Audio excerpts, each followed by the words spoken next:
Paz do Senhor, irmãos, que todos estejam na graça de Deus. Estou entrando aqui novamente para dar continuidade à nossa leitura bíblica. Estou muito feliz, estamos aqui no livro de 2 Samuel. Eu espero que cada irmão e irmã seja abençoado através de cada palavra aqui dita, que nós possamos conhecer mais desse Deus tão grande, né? Que um dia... Nós temos que entender que um dia, lá no passado, né, Deus esteve na terra como ser humano, como nós, mas, ao contrário de nós, ele foi um homem abençoado, ele foi um homem obediente ao Pai, né? Coisas que muitos de nós não somos ainda. Ainda, né, irmãos? Que eu sei que nós podemos melhorar todos os dias. Eu vou dar continuidade aqui no capítulo 9, que fala sobre Mefibosete. E Davi então disse: ficou alguém da casa de Saul com quem possa eu usar de misericórdia por amor a Jonatas? E havia um servo da casa de Saul que se chamava Ziba, e ao qual chamaram para que viesse a Davi, e o rei lhes disse: és tu Ziba? E ele respondeu: teu servo. E o rei disse: não ficou ninguém da casa de Saul para que eu possa usar com ele da minha misericórdia de Deus? E Ziba respondeu ao rei: ainda ficou um filho de Jonatas, aleijado de ambos os pés. Então o rei lhes disse: e esse onde está? E Ziba respondeu ao rei: eis que está na casa de Maquir, filho de Amiel, em Lodebar. E enviou o rei Davi e tomou da casa de Maquir, filho de Amiel, de Lodebar. E vindo Mefibosete, filho de Jonatas, filho de Saul, a Davi prostou-se sobre o teu rosto e inclinou-se com reverência. E disse Davi: Mefibosete.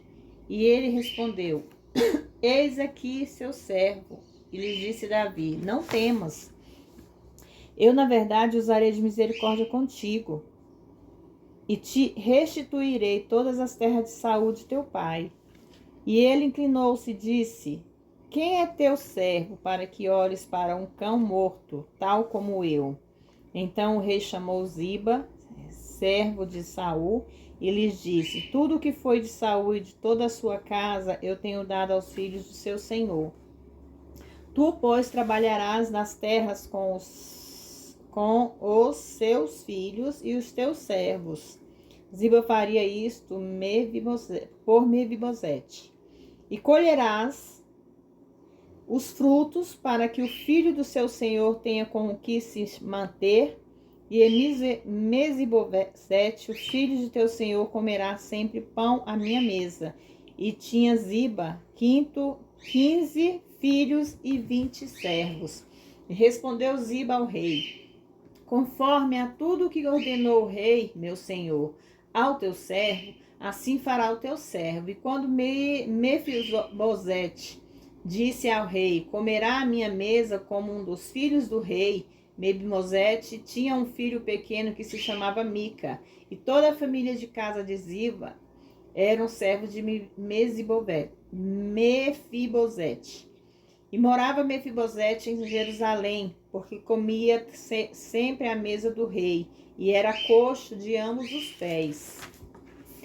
Capítulo 10. Depois disso, aconteceu que morreu o rei dos filhos de Amon, e reinou em seu lugar Anu, seu filho. E disse Davi: eu usarei de misericórdia com Anu, filho de Naás, como seu pai também fez comigo. E Davi enviou os teus servos para consolá-lo acerca do teu pai, e os servos de Davi foram à terra dos filhos de Amon. E os príncipes dos filhos de Amon disseram a Anu, seu servo: parece que Davi, para honrar o teu pai, enviou consoladores. Não enviou Davi os seus servos a ti para reconhecer, inspecionar a cidade para destruí-la? É o conselho mais nécio que eles deram ao jovem rei. Então Anu tomou os servos de Davi e lhes raspou a metade da barba e lhes cortou as vestes pela metade até as nádegas e os despachou.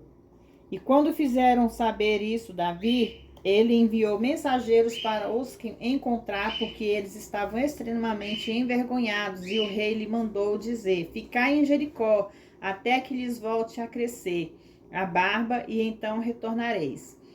E vendo os filhos de Amon que se tinham feito odiosos a Davi, enviaram os filhos de Amon e alugaram por salários dos sírios da casa de Bet-Reobé e dos sírios de Zobá 20.000 homens de pé, e do rei de Maaca 1.000 homens, e do Dob 12.000 homens. E quando Davi ouviu, enviou Joabe com todos o exército dos valentes. A ideia, irmãos, era que os israelitas agora haviam se tornado muito hábeis na guerra e, portanto, veteranos. E saindo os filhos de Amon, ordenaram os que em esquadrões à entrada da porta, mas os sírios de Zobá, de Reob, de Dob e de Maaca estavam à parte do campo. Vendo, pois, Joabe que havia esquadrões adiante de trás dele, escolheu dentre todos os escolhidos de Israel e ficou em ordem contra os sírios. E entregou todo o restante do povo na mão de Abisai, seu irmão, e o pôs em ordem para encontrar os amonitas. E disse os sírios: porém, forem superiores, tu me ajudarás. E se os filhos de Amon forem mais fortes do que eu, ou tu, eu te darei ajuda. Esforça-te, nos esforcemos pelo nosso povo, pelas cidades do nosso Deus, e faça o Senhor o que lhe bem parecer. E se aproximou Joabe e o povo com ele estava para lutar com os sírios, mas eles fugiram de diante dele. Então os filhos de Amon, vendo que os sírios tinham fugido, fugiram também de diante de Abisai. E entraram na cidade, e voltou Joabe dos filhos de Amon e veio para Jerusalém. Mas vendo os sírios que tinham sido feridos diante de Israel, voltaram a se juntar. E enviou Hadadezer e retirou os sírios que estavam na outra parte do rio, os quais vieram a Elã, levando por chefe Zobaque, general do exército de Hadadezer. E quando foi dado aviso a Davi, ele ajuntou todo Israel e, passando no Jordão, veio a Elã. E os sírios se puseram em ordem contra Davi e lutaram com ele. Mas os sírios fugiram de diante de Israel, e feriu Davi dentre os sírios os homens, e 700 carros, e 40.000 homens da cavalaria. Feriu também Sobaque, general do exército, que morreu ali. Vendo, pois, todos os reis que assistiam Ebadezer, como havia eles sido derrotados diante de Israel, fizeram paz com Israel e o serviram dali. Em diante, os sírios temeram socorrer os filhos de Amon. Irmãos, em outras palavras, os reis que foram subjugados por Ebadezer agora se submeteram à primacia de Davi e lhe pagaram o tributo que eles anteriormente pagavam a Sobaque. Capítulo 11. O pecado de Davi com Betseba. E aconteceu, tendo que ser passado um ano, no tempo em que saem os reis à guerra, Davi enviou Joabe e os seus servos com ele, e todo Israel, e destruíram eles os amonitas e puseram cerco a Rabá, mas Davi ficou em Jerusalém. Vamos falar um pouquinho aqui desse primeiro versículo, irmãos.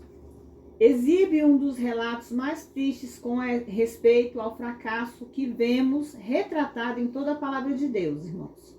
O pecado não poderia ter sido mais torpe, nem o crime mais atroz. Davi, o homem segundo o coração de Deus, assassinaria a sangue frio um de seus servos escolhidos e depois tomaria a esposa dele.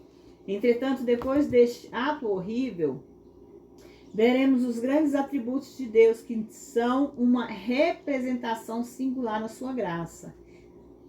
Este capítulo testifica, irmãos, a inspiração divina da Bíblia, porque só o Espírito Santo registrava tão fielmente tal infâmia e horror.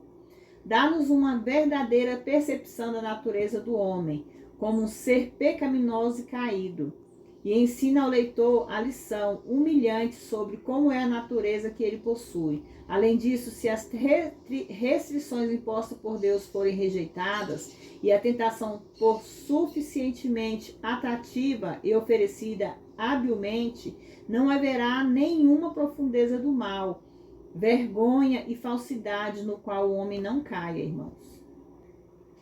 Aqui nesse capítulo nós vamos ver que aqui começa as tramóias de Davi, né? Por causa de uma mulher, ele assassinou o marido dela para ficar em pecado com ela. Então foi ali o maior pecado de Davi. E aconteceu que, levantando-se Davi de sua cama à hora da tarde, ao estar passeando pelo terraço da casa real, avistou do terraço essa mulher, que se estava banhando, a qual era muito formosa. E enviou Davi perguntar por aquela mulher, e disseram: aquela é Batseba, filha de Biliam, mulher de Urias, o heteu. E Davi então enviou mensageiros e mandou buscá-lo, e ele veio, e ele se deitou com ela, havendo ela ser purificado da sua imundície. Embora ela tenha cometido um ato de flagrante imoralidade, cuidadosamente observou a lei cerimonial ordenada em Levíticos. E ela voltou para sua casa. E concebeu a mulher e mandou dizer a Davi: eu estou grávida. De fato, seu crime a faria suscetível à pena de morte.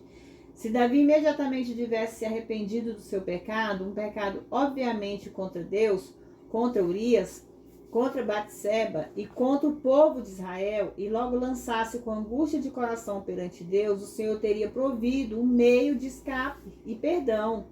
Coerente com ele mesmo, aceitaria a moralidade instrutivo a Davi. Mas Davi tenta encobrir seu pecado, irmãos. Aí ele peca muito mais.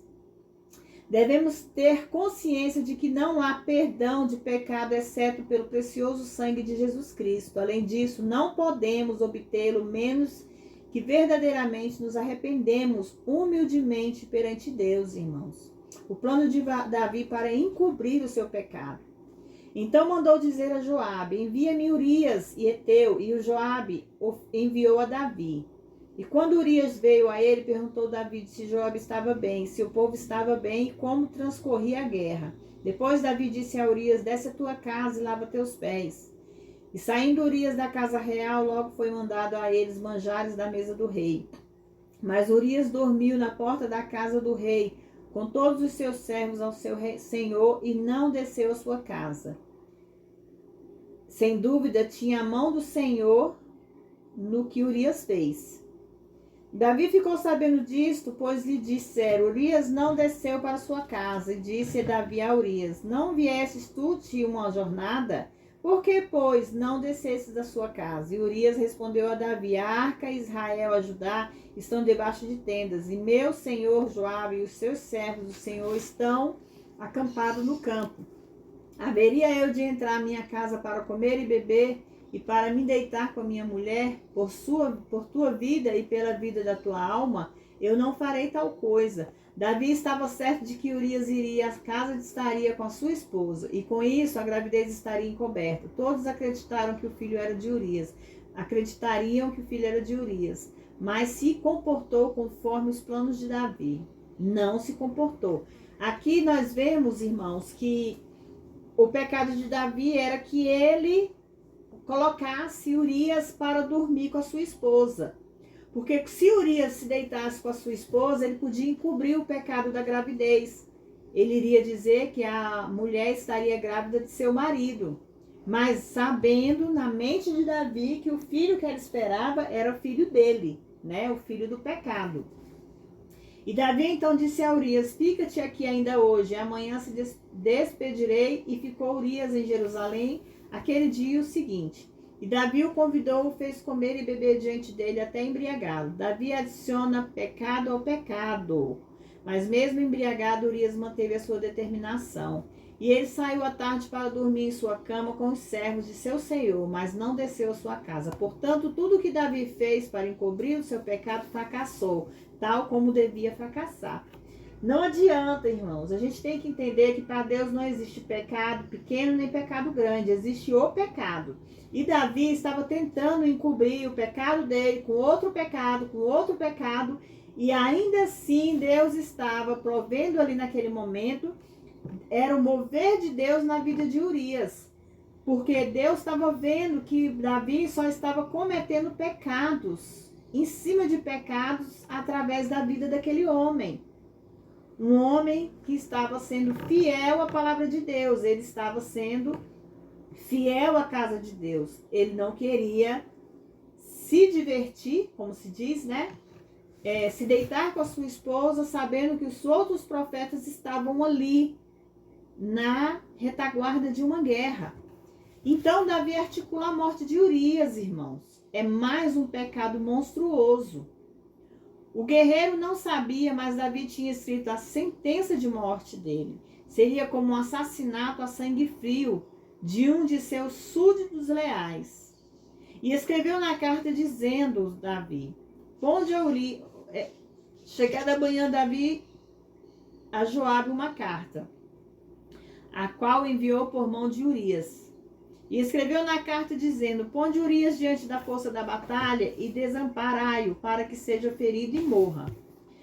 Olha só, irmãos, a mente de Davi estava transtornada, ele estava fazendo coisas intransgressíveis aos olhos de Deus. Como pode um homem que escreveu o Salmo 23 fazer isso? O pecado nunca pode melhorar a si mesmo. O deslize sempre desce costa abaixo, independente de qual santo tenha sido o homem e de quanta educação ele tenha recebido. O pecado exerce, irmão, uma força, um poder que só pode ser tratado com o precioso sangue de Jesus Cristo. E o pecado é tão poderoso que, embora Deus tenha ordenado e os mundos tenham vindo a existir devido à sua natureza, se ele apenas falasse o pecado, não cessaria de existir. Mas Jesus teria que morrer em uma cruel cruz, oferecendo a si mesmo como um sacrifício perfeito para poder pagar todas as suas dívidas do pecado. O Espírito Santo tem aqui a intenção de mostrar a nós, irmãos e irmãs, não somente os terríveis pecados de Davi, mas os nossos também. Nós temos sim que nos vigiar, nos policiar, para que nós não venhamos cair todos os dias nos mesmos pecados. E assim foi que quando Joabe observou que a cidade pôs a Urias no lugar onde sabia que estavam os homens mais valentes, no lugar mais perigoso e na parte mais quente da batalha. E os homens da cidade logo se saíram, pelejaram contra Joabe, caíram alguns dos povos de servos de Davi, e morreu também Urias e o Eteu. Então enviou Joabe e fez Davi saber de todos os assuntos daquela guerra e ordenou ao mensageiro dizendo, quando acabares de contar ao rei todos os seus assuntos da guerra, se o rei começar a zangar-se e lhe disser, por que vos aproximaste das cidades para pelejar? Não sabiais que vós que devias atirar do muro? Quem feriu Abimeleque, filho de Jerubezete? Não jogou uma mulher de sobre o muro um pedaço de uma roda de moinho, do que ele morreu em Debés? Por que vos chegastes perto do muro? Então tu lhes dirás também, seu servo Urias, o Eteu, morreu. Irmãos, aqui nessa redação do texto, nos diz que Joabe já sabia, ao menos, algo a respeito da situação, ou até tudo, né? Ele simplesmente ajudou a Davi encobrir um pecado em cima de pecado. E os mensageiros foram chegando, contou a Davi todas as coisas do Joabe que lhe enviado a dizer. E o mensageiro disse a Davi, é certo que prevaleceram contra nós os homens que saíram a nós do campo, de bem que nós os fizemos retroceder até a entrada da porta. Perseguimos-nos eles. Mas os flecheiros atiraram contra os seus servos desde o muro, e alguns dos servos rei morreram, e morreu também o teu servo Urias. E Davi disse ao mensageiro, dirás assim a Joabe, não tenhas pesar disto, pois a espada consome igualmente este e aquele. Esforça a tua batalha contra a cidade, até que a derrotes, esforça-te tu assim. Entrega a Joabe de minha parte uma mensagem de ânimo.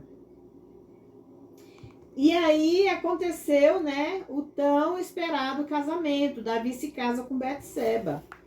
E ouvindo a mulher de Urias que seu marido Urias estava morto, lamentou por seu marido. E tendo passado o luto, enviou Davi a ela, recolhendo a sua casa. E foi ela sua mulher e deu à luz a um filho. Mas isto que Davi fazia foi desagradável aos olhos de Deus. Nós vemos aqui, irmãos, que Urias morreu servindo ao rei. Nunca sabemos que o seu rei foi o responsável pela gravidez da sua esposa. E de fato tinha ordenado a sua própria morte, mas Deus o soube. O relato revela que Deus não mostrará ao seu ungido maior favor do que ele mostraria ao maior dos ímpios. Irmãos, aqui foi um pecado maior que Davi cometeu perante Deus, né? Aqui no capítulo 12, Natã, o profeta. E o Senhor enviou Natã a Davi, a qual, vindo a ele, disse-lhe: havia 2 homens em uma cidade, um rico e outro pobre. O rico possuía numerosas ovelhas e vacas, mas o pobre não tinha mais do que uma só cordeira, que ele tinha comprado e criado e que tinha crescido com ele e com seus filhos, comendo seu bocado e bebendo do seu copo e dormindo em seu seio, e tinha como uma filha. E veio um viajante ao homem rico, e ele não quis tirar as suas ovelhas e das 2 vacas, para fazer um guisado ao viajante que tinha vindo a ele, mas sim tomou a ovelha daquele homem pobre e preparou para aquele homem que tinha vindo a ele. Então se acendeu o furor de Davi de grande maneira contra aquele homem, e disse Natã: vive o Senhor, que o homem que fez isso é digno de morte, e ele deve pagar pela cordeira o quadruplicado, porque fez tal coisa e porque não teve misericórdia. A sentença que ele deu de restituição quadrupla está exatamente de acordo com a lei mosaica. Então disse Natã a Davi: tu és este homem. Assim diz o Senhor, o Deus de Israel: eu te ungi por rei sobre Israel e te libertei da mão de Saul. Eu te dei a casa do Senhor e as mulheres do teu Senhor em teu seio. Depois disso eu lhe dei também a casa de Israel e de Judá. E se isso é pouco, eu te acrescentaria tais e tais coisas. Por que, pois, tiveste desprezo pela palavra do Senhor, fazendo mal diante dos teus olhos? A Urias, o heteu, tu feristes a espada e tomastes por sua mulher a mulher dele, e a ele matastes com a espada dos filhos de Amon. Todo pecado é contra Deus, e um insulto a Deus, uma bofetada em seu rosto, uma negação de seu senhorio, uma ameaça contra seu reino é a destruição de tudo que é bom. O que Davi tinha encoberto, o Senhor revelou completamente e abertamente sobre as penalidades. Pelo que agora a espada não se apartará jamais da tua casa, portanto, me menosprezastes e a mulher de Urias, o heteu, tomastes para que fosse sua mulher. Assim diz o Senhor: eis que eu levantarei sobre ti o mal da sua própria casa. Pois as tuas mulheres tomarei diante dos teus olhos e a darei ao teu próximo, a qual à vista deste sol se deitará com tuas mulheres. Porque tu tens feito isto em oculto, mas eu farei isto diante de todo Israel e perante o sol. Então disse Davi a Natã: pequei contra o Senhor. E Natã disse a Davi: também o Senhor perdoou o teu pecado, não morrerás. Mas visto que com esse negócio fizeste do que os inimigos do Senhor blasfemem, o filho que te nasceu morrerá certamente. Irmãos, aqui nós vamos falar sobre a morte do filho de Davi, que era o filho dele com Betseba. Natã então voltou para sua casa, e o Senhor feriu a criança que a mulher de Urias tinha dado à luz a Davi, e adoeceu gravemente. Pode-se notar que repetidas vezes o Espírito Santo se refere a Betseba como a mulher de Urias. Então Davi rogou a Deus pela criança, e jejuou Davi, e recolheu-se e passou a noite prostrado na terra. Ele esperava que o Senhor tivesse piedade e mudasse a sentença. E levantando-se os anciãos da casa, foram a ele para fazê-lo levantar da terra, mas ele não quis, nem comeu pão com eles. Ao 7º dia aconteceu que morreu a criança, mas os seus servos não ousaram lhe fazer saber a criança tinha morrido, dizendo entre si: quando a criança ainda vivia, nós lhe falávamos, mas não queria ouvir a nossa voz. Agora, pois, quanto mais se afligirá e saber, dissermos que a criança morreu. Porém, Davi, vendo seus servos falar entre si, entendeu que a criança havia morrido. Por isso disse Davi a seus servos: morreu a criança. E eles responderam: morreu. Então Davi se levantou da terra, lavou-se e ungiu, mudou as suas roupas e entrou na casa do Senhor e o adorou. O salmista de Israel conhecia os caminhos do Senhor e o Senhor aceitou sua adoração. E depois veio à sua casa e pediu pão, e lhes puseram pão, e ele comeu. E disse-lhes aos seus servos: o que é isso que tens feito pela criança? Estando viva, jejuavas e choravas, e agora que ela morreu, tu levantas comer este pão? E ele respondeu: vivendo ainda criança, eu jejuava e chorava, dizendo que quem sabe que Deus terá ainda compaixão de mim, de maneira que viva criança. Mas agora que já está morta, por que tenho que jejuar? Eu poderia fazer ele voltar? Vou eu a ela, mas ela não voltará a mim. Cada pai que confia em Jesus Cristo como seu Salvador, quando um filho amado morre, pode dizer a mesma coisa devido ao preço pago por Jesus no Calvário da ressurreição. O nascimento de Salomão. Davi então consolou Betseba, sua mulher, deitou-se com ela e entrou a ela e deu à luz um filho, e chamou seu nome Salomão, ao qual amou o Senhor. Felizmente suponho que a maioria da igreja falaria mal do fruto dessa união, chamado Salomão, mas as Sagradas Escrituras dizem ao qual amou o Senhor. E enviou pela mão de Natã, o profeta, e chamou o seu nome Gedidias, por amor do Senhor. Gedidias significa o amado do Senhor. Este menino, dentre todos os filhos de Davi, em última instância, governaria Israel. Ele a conduziria à sua maior prosperidade e ao mesmo tempo seria um tipo de Cristo. Vitória sobre Amalequitas, irmãos. Joabe pelejava contra Rabá, dos filhos de Amon, e tomou a cidade real. Então enviou Joabe mensageiros a Davi, dizendo: eu pelejarei contra Rabá e tomei a cidade das águas. Reúne, pois, agora o povo que ficou e assenta acampamento contra a cidade. E toma-a para que, tomando-se a cidade, não se aclame o seu nome sobre ela. E reuniu Davi todo o povo contra Rabá e o combateu e tomou. Tomou a coroa da cabeça do seu rei, a qual pesava 1 talento de ouro e tinha pedras preciosas. Foi posta sobre a cabeça de Davi e trouxe muito grandes despojos da cidade.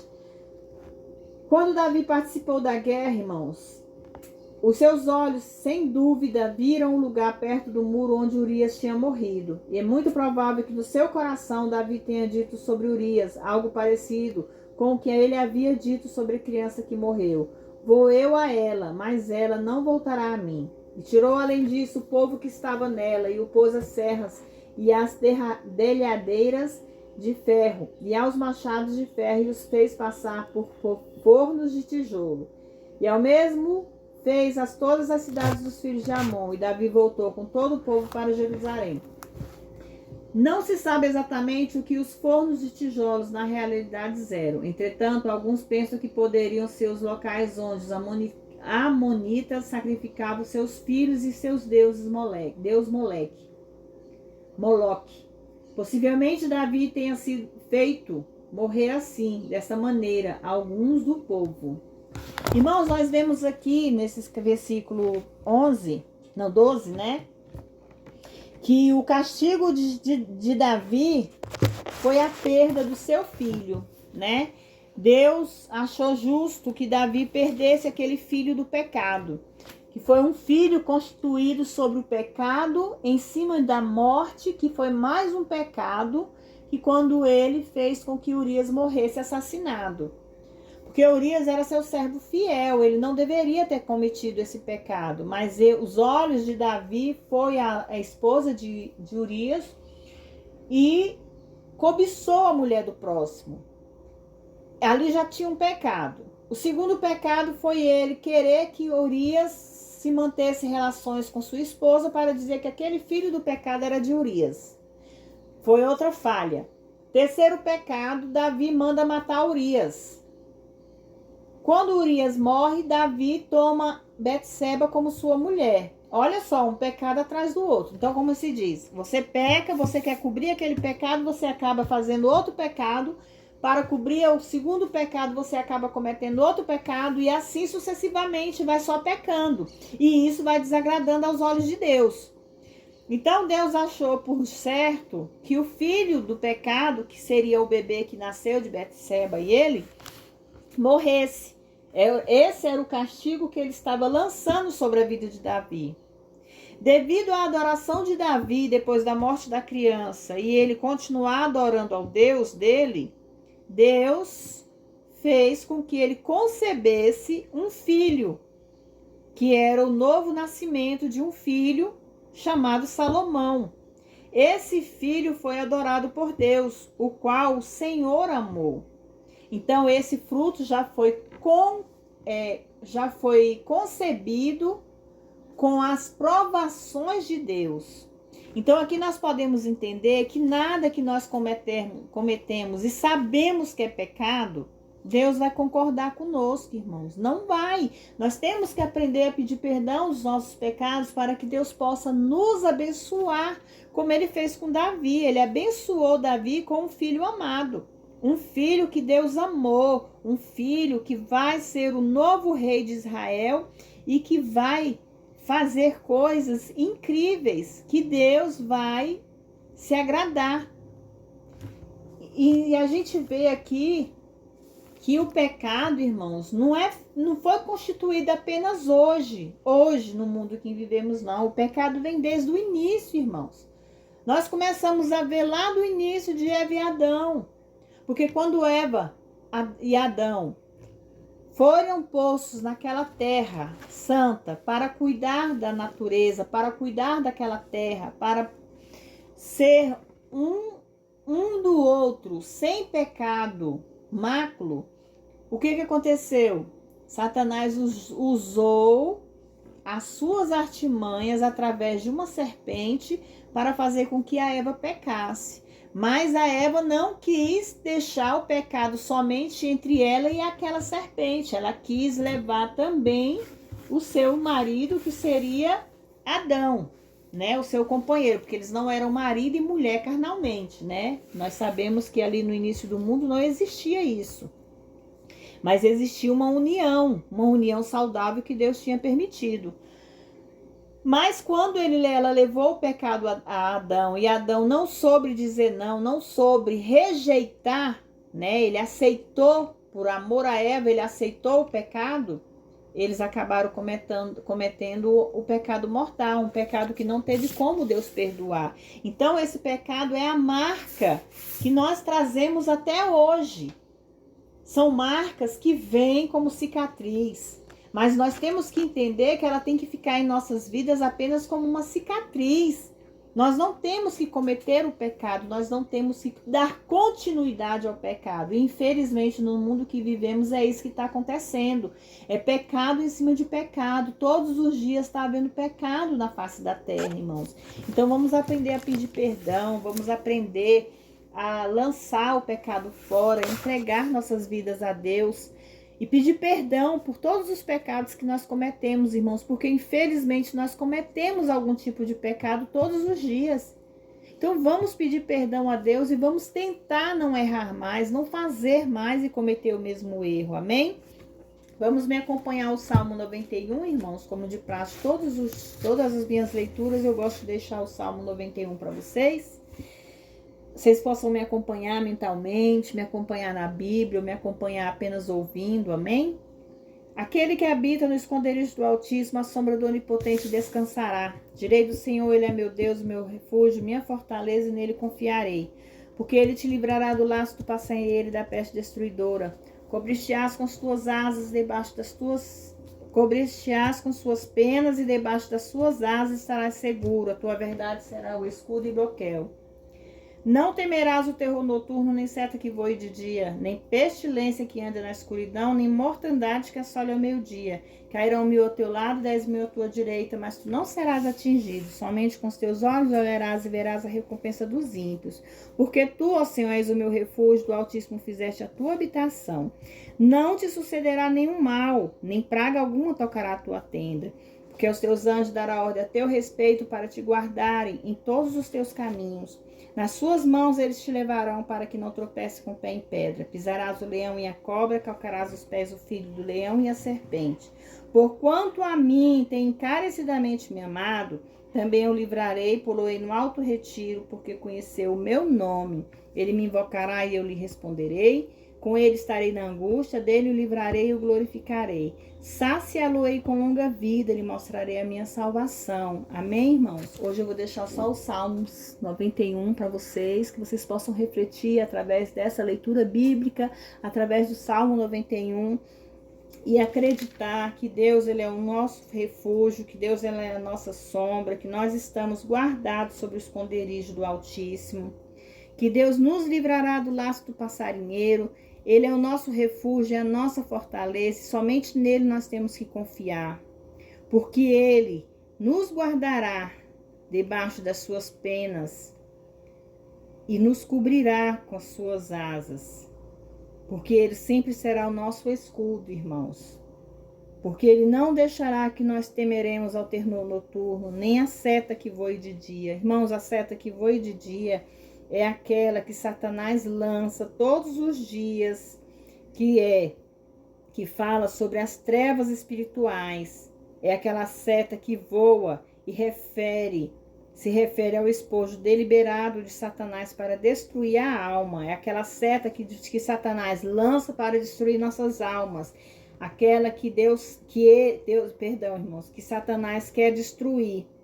Mas o maligno trama uma tentação, opressão, ele trama armadilha contra os crentes, contra todos nós, irmãos, não somente do crente, do evangélico, mas também do ser humano. E se nós não estivermos revestidos com o poder do Espírito Santo, nós acabamos sendo atingidos por essa seta. Por isso que o único que pode deter essa seta sobre nossas vidas é o escudo e bloco de Jesus Cristo. Amém? Que vocês possam ficar todos na graça do Senhor. Irmãos, me ajude compartilhando, se inscrevendo no canal. Que vocês possam deixar seus comentários, seus pedidos de oração, que eu estarei orando por cada um de vocês. Amém? Que Deus possa abençoar a vida de cada um de vocês. Deixa seus likes aí, curte aí o meu canal, para que o YouTube possa me ajudar a que eu possa levar mais e mais a palavra de Deus ao mundo, àqueles que precisam, que necessitam ouvir a palavra de Deus. Amém? Fiquem todos na paz do Senhor.